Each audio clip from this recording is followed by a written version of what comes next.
Hey all you cool cats and kittens, it's Carol Baskin at Big Cat Rescue, and right behind me here is Arya Tiger. Arya, good morning. All the cats just had their breakfast. Were you thinking maybe you packed on a few pounds there? You want to go for a walk? Got to keep your girlish figure. Oh, what a very good girl you are. You want to tell everybody it's Give Day? Oh my catness, Give Day is coming up on May the 2nd. It's our first big fundraiser of the year. And so I hope everybody will help support these amazing cats like Arya Tiger by going to bigcatrescue.org/Give Day. Yes, you'll get all dressed up for that, won't you? I'd make myself all pretty for that. That would be very good. Let me see if I can get a better angle on her, if I can get her to stay still, and I'll go around the other side here.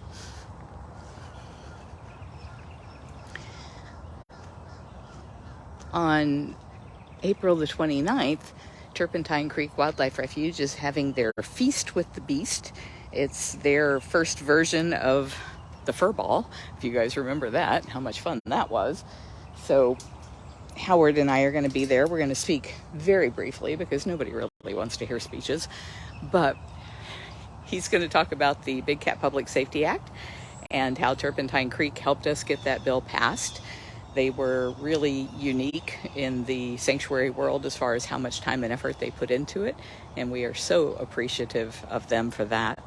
So he's going to talk about that, and then to keep it from not being totally boring from listening to even one person talk for 10 minutes, he's going to hand it off to me intermittently to talk about why the Big Cat Public Safety Act is so important. So we were talking this morning about who are the cats that we should talk about, and I'll do their stories. So of course Arya came to my mind because she's such a perfect example of why the Big Cat Public Safety Act was so necessary.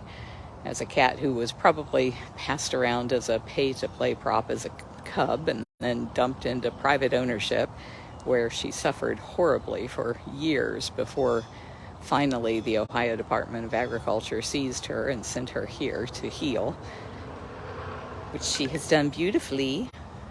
Yeah, you may be covered in scars, but you're no longer in pain or bleeding or dealing with infections.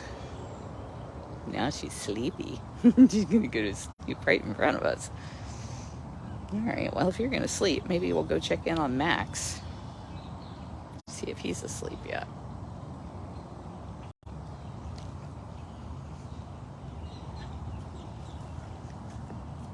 Probably just got lipstick all over myself. Do I have lipstick all over myself? You're such a good girl. And then we were trying to think, what other story would be a really good example of why sanctuaries are needed. And we thought maybe telling the story of Gilligan and Ginger and Lovey, and for those of you who might remember cats from that same rescue who have passed, including Thurston and Skipper, I think their stories are really good ones to share there. We don't know what the setup is going to be yet. It sounds like it's going to be outside because they are still raising money for an event pavilion out there at the Freedom Field, and you can help them do that by going to turpentinecreek.org. But for now, I don't know what kind of space they have for hosting this kind of thing. So we don't know if there's going to be a slideshow presentation or a computer monitor with looping videos.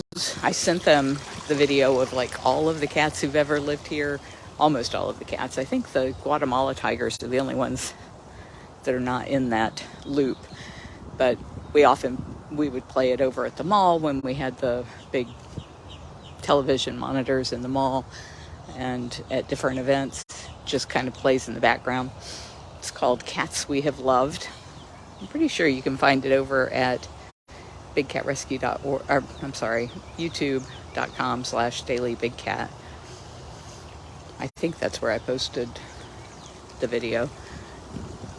Oh my gosh, look at those tiny little coots. So there's 2 mama ducks out there, and the one on the right seems to have 3 little babies that she's feeding, and the one on the left has 1, 2, 3, 4, 5, 6. Holy cats, that's a lot of babies. If they were out of the water, you'd be able to see their bright green legs. They're like glow in the dark legs.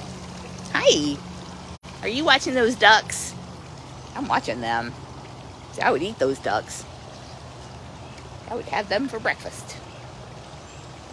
If you could catch them, which you can't. They're smart. Yeah, they're staying out there in the lake, not in your pond. Were you about to go to sleep? Yeah? I have nothing for you. Sorry. Hopefully your belly's still full from breakfast.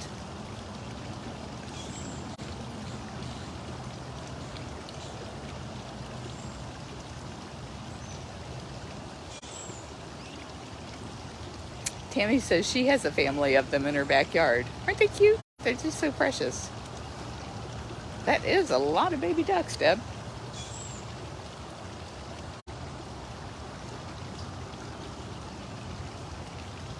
Thank you, Deborah. Yes, the cats are moving to Turpentine Creek Wildlife Refuge in Arkansas.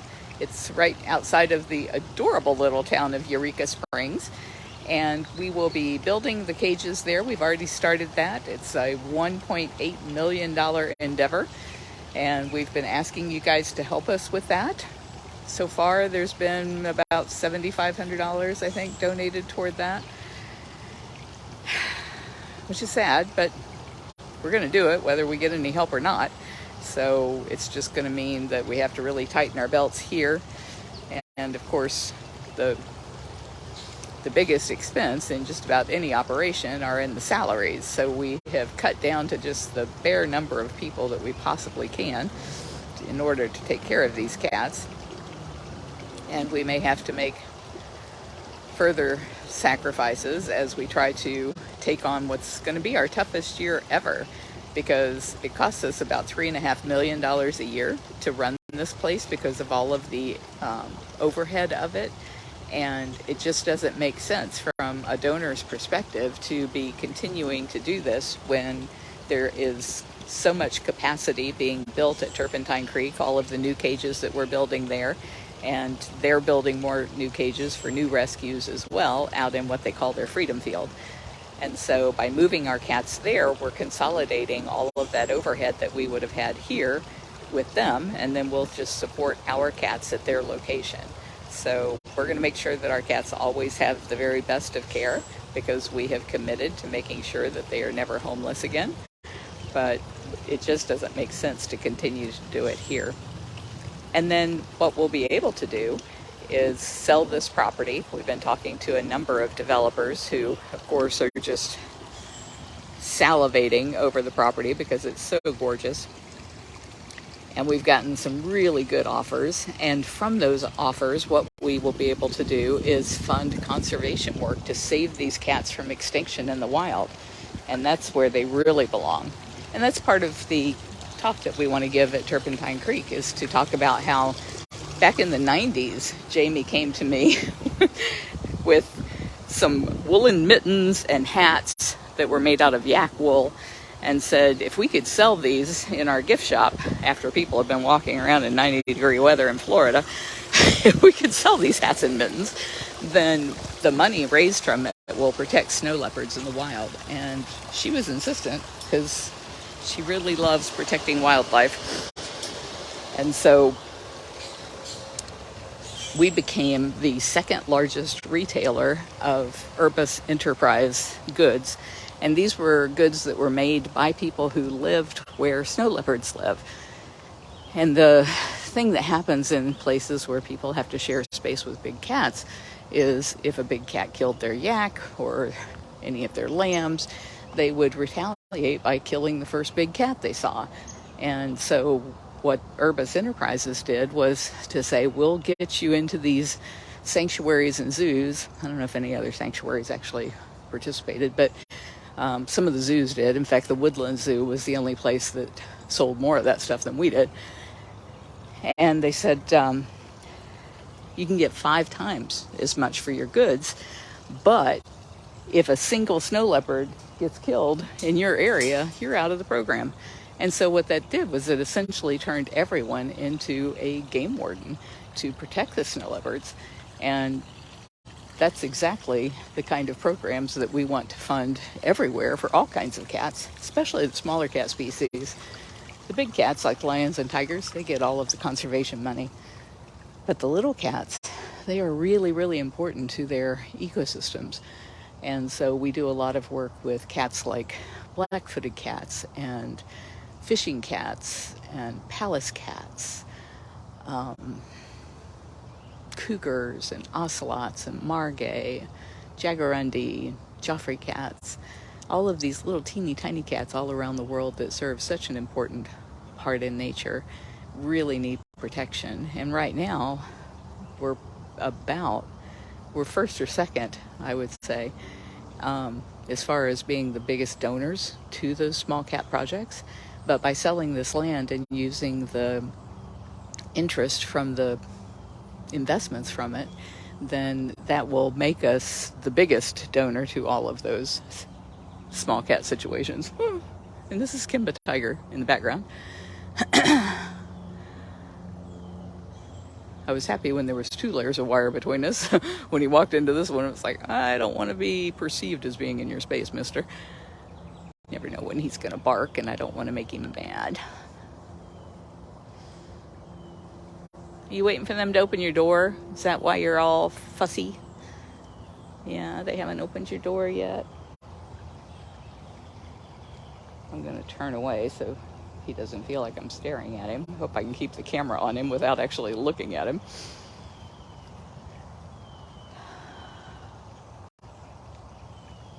He is muscular. He's so powerful. And so scared. Yeah. I'm just always worried somebody's going to hurt you again, and that's not going to happen. Coming up to say hi? Are you coming to say hi? Yeah.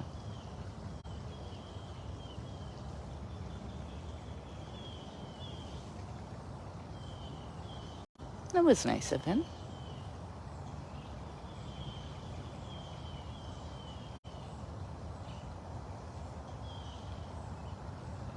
So it's been our goal since the 90s, because that's when Jamie came to me with the Snow Leopard Project.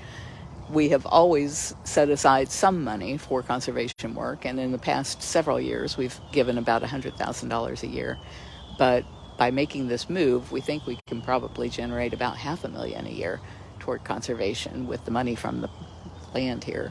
So that's really, really exciting to think of all of the good that we can do with that. Most of the projects that we invest in when we do that are things where they are helping people live with the cats who live in their area. So doing things to prevent car strikes, or helping to build better corrals so that the cats don't take livestock and don't end up being killed. Putting fences around wells so that the cats don't drown in them when they fall in them in the middle of the night. Those kinds of things to protect cats in the wild are just so critical. We're never going to be a big enough foundation like Panthera to be setting aside huge swaths of land, but I'm so happy that they exist and that they are raising the millions and millions of dollars that they do to be able to do that, because it takes a group effort. We need the land, we need the people educated about the animals, we need ways that they can protect their farms, their livestock, and their children from cats, in order for everybody to live in harmony. And that's what I see as a world where all wild cats live free. I'm just so thrilled that we're going to be able to move on to that next part of our mission. And of course, we'll stay very close to the cats at Turpentine Creek. We'll be going there to visit them, and like I said, we'll be funding their care there. We're building all of the cages for our cats there. And so I'm really hoping that for Give Day you will help us do that at bigcatrescue.org/Give Day. And I don't know how far along we are on donations there. Maybe Deb would have a better number and know whether or not there's any match left. But we had a lot of matching funds, which was really cool. Deb says she's channeling that vision with us. Yes, thank you so very, very much.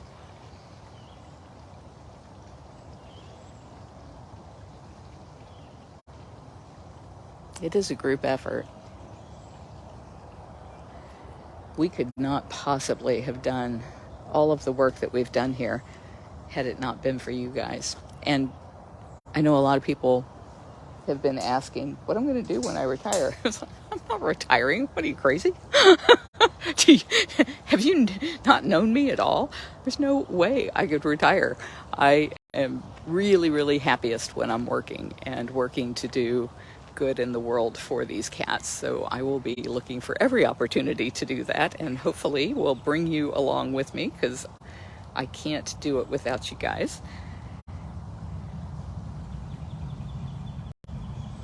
I always thought that if we could fix this big cat problem, which I think we pretty much have with the Big Cat Public Safety Act, and thank you everybody who were sharing the message about why these cats should not be pets and why they shouldn't be used as pay-to-play props, and contacting your legislators, asking them to support the bill. Thank you everybody who did that. I think that's going to take care of the vast majority of the captive wildcat issues. And I had always wanted to help domestic cats. And as I look at our future, I think probably the people who have supported us would prefer that we continue our work with saving wildcats in the wild rather than the domestic cat issue. But I take so much solace in the fact that we were able to help 800 plus cats and kittens, domestic cats and kittens, through our foster program. And that was only made possible because of the fact that you guys were supporting us so well. We were able to have all of these interns who could live on site, which was not a cheap thing to do. It costs a lot of money to provide housing and food for all of these people that would come and live with us for 3 months at a time. And they would take care of the domestic cats and kittens and get them ready for adoption. So over the years, 30 years of the sanctuary, we've been able to help a little over 200, maybe 250 exotic cats and over 800 domestic cats and kittens. So I'm just going to have to take solace in the fact that that was our contribution to the domestic cat situation. And then I want to turn my attention to saving these cats in the wild. And I think that'll probably take up the rest of whatever years I've got left. I'll just have to come back again as a advocate for aggressive spay and neuter programs to keep domestic cats from dying in shelters. That was Beecher, and the cat before him was Diablo, who's settling in for his nap. Chaos is another cat that you guys have been asking to see. I don't remember how long ago, but I'm thinking it was probably last year. Chaos was limping and we didn't know why. And so thankfully we have these cameras on the cats' cages, like that black box right there. There's a camera on the other side. And you can see there's another one down there, kind of to the right of that green bush. And Chaos has one. So we rolled back the cameras to see if we could figure out how it was that she was limping. And it was because there was a squirrel running through her cage, and she had gone running full tilt after the squirrel, smacked one of her legs against, or one of her feet against the log as she went over it, and hurt her toes. And so she had to be put on cage arrest and not allowed in places where she could climb or jump or hurt herself for a while, and that healed. And then just recently she came up lame again. I wasn't able to see anything on the camera this time, but it was the same foot, so we're thinking maybe she re-injured it chasing somebody. So she's been locked away from her platforms until yesterday or the day before. I think they let her back in here. Just gotta find her. Where is that Chaos?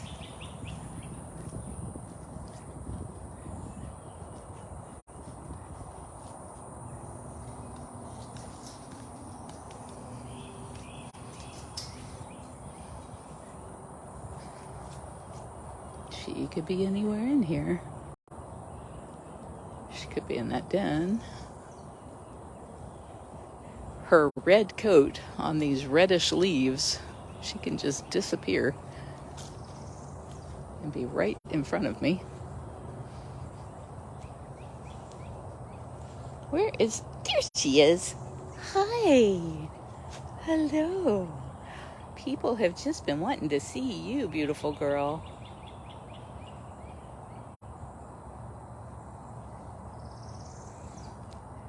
Are those not the grandest ear tufts ever?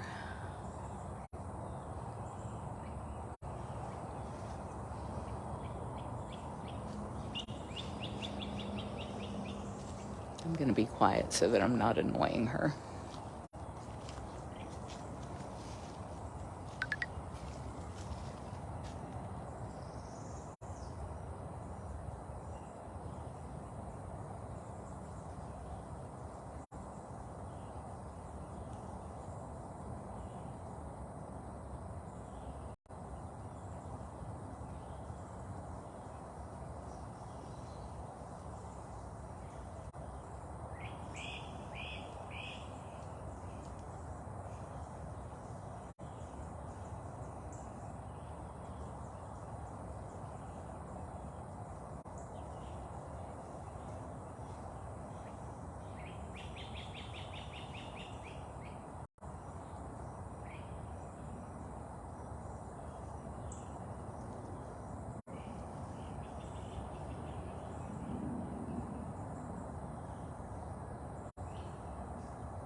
Bree, I'm sure you know where all her favorite poop spots are. I saw somebody asking about the painting from Afton's fundraiser for Friday, or maybe I've got that backwards, but anyway, they're trying to notify the person. They've contacted her and not getting any response back, but I don't think they've posted who it is yet until they manage to get a hold of them.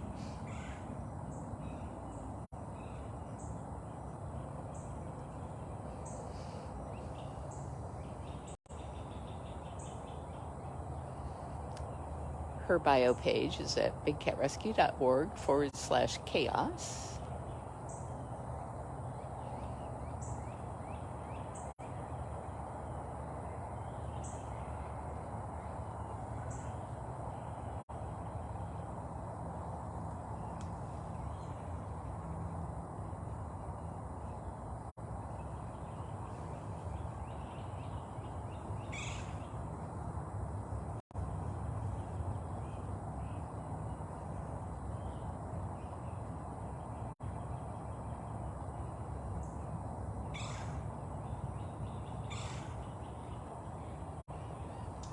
Thank you for posting the link, Cheryl.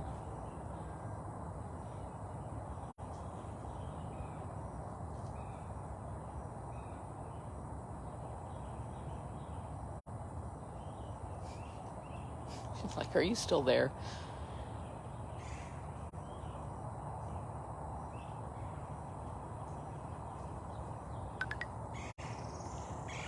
Can you guys see in the background Flint is stalking us? That's hilarious. He thinks I don't see him. He thinks she's so focused on that caracal, she does not see me sneaking up here in the background.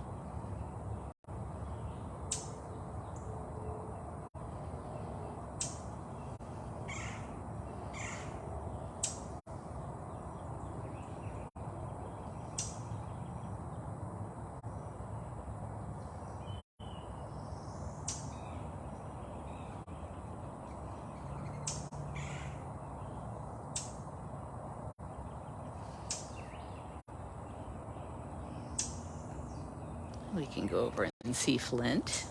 Thank you. You were wonderful, Chaos. You were so wonderful. Do you think I don't see you? Do you think you're being so sneaky?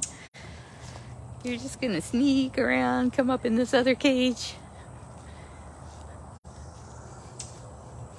Where's your partner in crime? Where is he? Where's Nabisco?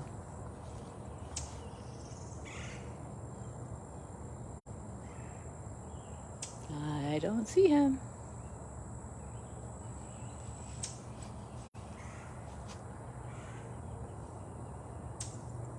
Flint. Flint bobcat. I can't get through there. There he is. Good morning.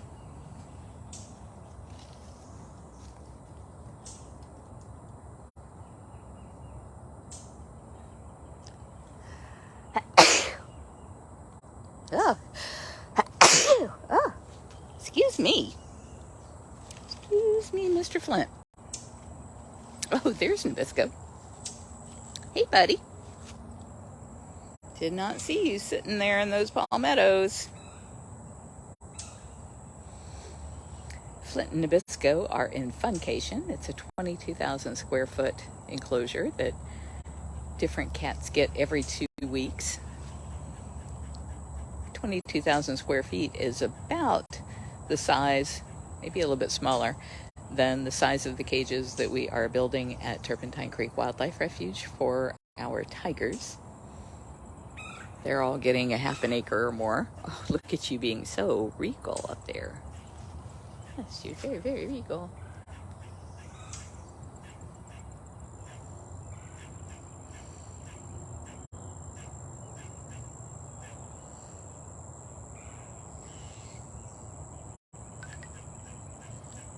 Here at Big Cat Rescue, the small cats' full-time homes are 1,200 to 1,800 square feet, and the smallest of those homes that we're building in Eureka Springs are over 2,000 square feet.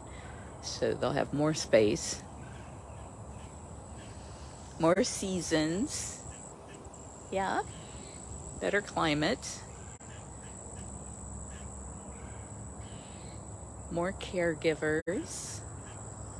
They have over 50 paid staff there. Here we have, I don't know, 10.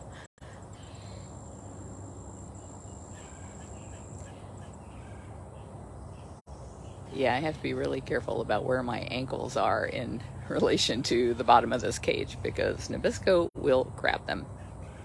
Oh, somebody's gonna get pounced. I'm gonna trounce you.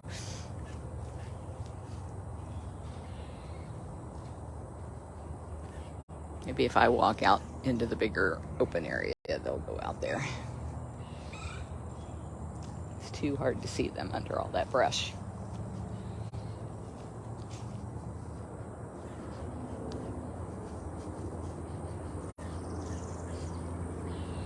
Looks like Chaos moved to the other side of that pile of grass. Hey guys, I'm leaving you. Oh no. Oh no. There's another camera, and there's one out there in the middle of the field. If you go to bigcatcams.com, Deb just updated that this morning with all of the links. I understand there's 2 links now for cameras on winter bobcat. So for those of you who have loved her from afar and from her videos, but not been able to see her very often, it's your opportunity to watch her on those live webcams.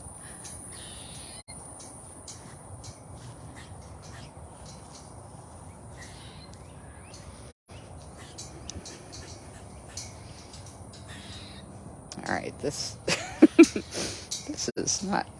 Ugh.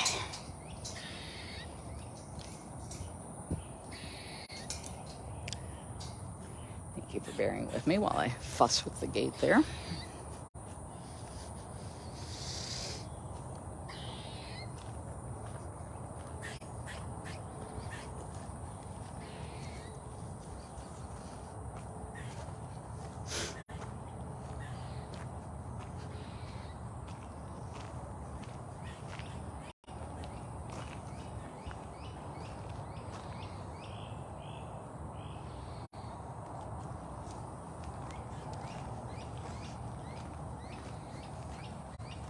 It's an interesting old tree. Yesterday we had an interesting interaction. We're sitting across the table from some of the developers who wanted to make an offer on the property. And I'm sitting there thinking, gosh, this one guy, he looks so familiar, and I couldn't quite place where I knew him from. And then finally, at the end of their pitch, he said, do you remember me? And I said, well, I think I do, but I don't know from what. And he said, 20 years ago, he was out here trying to develop this area and had come to me trying to buy Big Cat Rescue. And I turned him down, of course. And so I didn't want to say anything in front of his colleagues. And so at the end, when they had gone into the car and he was still standing around talking, and I said, well, there's probably a really interesting story that involves you and Howard, because Howard was there with us. Of course, he handles all of the contracts and details that would just make my mind explode. And I, in front of Howie, because he wasn't making the connection either, I said, you remember one of the first dates that we had? You came out to the sanctuary. Hi there, Marianne. And there comes Max in the background. One of the very first dates that Howie and I did, the first one was I took him to the circus, believe it or not. And the reason that we were doing that is because we were bringing in a bunch of the cats from the circus. And so I took him to Cirque du Soleil and was saying, you know, this is much better than a circus with cats in it. But anyway, I forget what the second date was. I guess it was probably the third date. I brought him home to the sanctuary to see how the cats did with him. And actually, right on the other side of that wall, one property over, there were developers trying to build an apartment complex. And they were all coming to me and saying, there's no zoning for what you do at the sanctuary there. You could either have a farm or, you know, you could sell it for homes, but there's no zoning for having a big cat sanctuary. And we're your only option. You can sell to us for the price that we're offering, or we're just going to run you out of town by causing you so many troubles with the county about your zoning that you won't be able to stay, and you'll have to take whatever price we offer. And I don't know, and he says he wasn't one of the people that did that. I don't remember, but because there were a bunch of them. And he ended up not being the developer who bought that property. But I said to Howie, I said, if you were, or to this guy, I was like, when all of these developers were saying that to me, I was out here walking around the property with Howie, and I looked out in that direction and I started crying. And he said, what is that about? And Barbara's trying to be very, very quiet back there. I see you. And I broke down crying, saying these developers are wanting to take the land and I can't fight them, and I don't know what I'm going to do to protect the cats. And so that was when Howie launched in and decided he was going to figure out what we had to do to be able to keep the cats here. And it required rezoning the property, which was something that I had never done before and turned out to be a huge process, and was aided by so many of you coming to the hearings. We did something that they've probably never seen before, and that is, usually at these county hearings, you might have a homeowners group or something of people who show up and they're opposing some kind of development. In our case, we filled the room. We asked all of our supporters to come to the hearing and just fill the room.